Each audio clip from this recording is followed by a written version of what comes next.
Ever get that thing where you search best tacos near me and Google sends you to, like, the next county over? Yeah, happens all the time. It's like, Google, I'm hungry now. Not driving for an hour. Right. So in this deep dive, we're getting into that. Specifically, how to rank for the right searches in your actual area.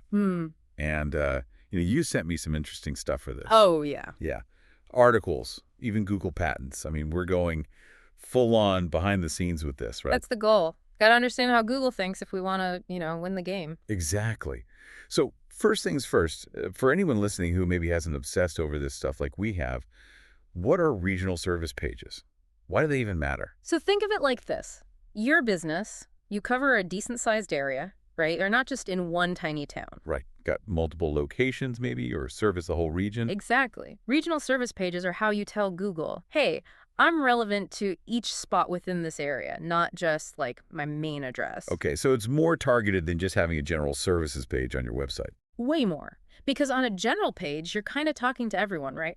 But with a regional page, you're zeroing in on one city, maybe even one neighborhood. Google loves that. Makes sense. And it's not just copy-pasting the same info to each page, right? No way. It's got to be unique content, speaking Google's language. Ah, which brings us to that term you used, geo-modified keywords. Sounded very technical. It's actually not that complicated. It just means adding location specifics to your keywords. So instead of plumber, it's plumber in city name, or even more specific, like plumber in neighborhood. Gotcha. So Google's not just guessing, oh, this website mentions San Francisco. It's like, boom, this page is for people searching in San Francisco. Precisely. No ambiguity for Google. Speaking of understanding how Google's brain works, those Google patents, I gotta admit, kind of intimidating at first glance. Oh, yeah, they can be dense, legal language, all that. But these two, they give us real insight. Okay, so break them down for us, like we're 5.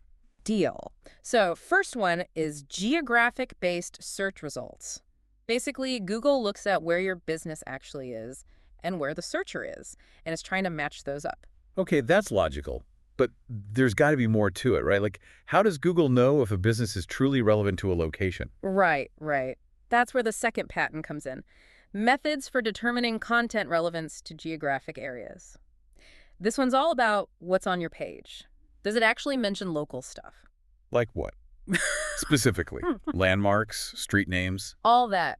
Think about it. If you were talking to a friend who needed a plumber, wouldn't you mention, like, oh, there's this great guy, his office is right by a local landmark? Yeah. Or he's done work in a specific neighborhood before, so he knows those old pipes. Bingo. That's the kind of stuff that Google is looking for. It wants to see that you're part of that community, not just some random business miles away. So, like back to our plumber example.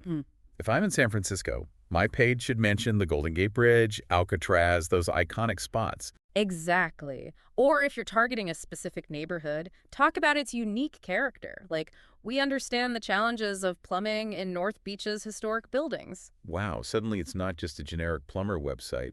It's connected to the place I'm searching in. And Google picks up on that. But there's another layer, too. Structured data. Oh, yeah. We've talked about that before, right? Kind of like giving Google a cheat sheet for understanding your website. Exactly. You're literally organizing your info address, phone number, services, hours in a way that Google can instantly process. Smart. Makes their job easier, so they're happier to rank you higher. You got it. But here's the thing with all this optimization. You got to track it, right? Otherwise, how do you know what's working? That's where those GPT tools come in, right? The ones we've been kind of geeking out over lately. Absolutely. They can show you, like, which regional pages are getting the most traffic, where those visitors are coming from, even down to how many people are contacting you from each area. So you can see if, say, your North Beach Plumbers page is doing great on traffic, but nobody's actually booking appointments. Yeah.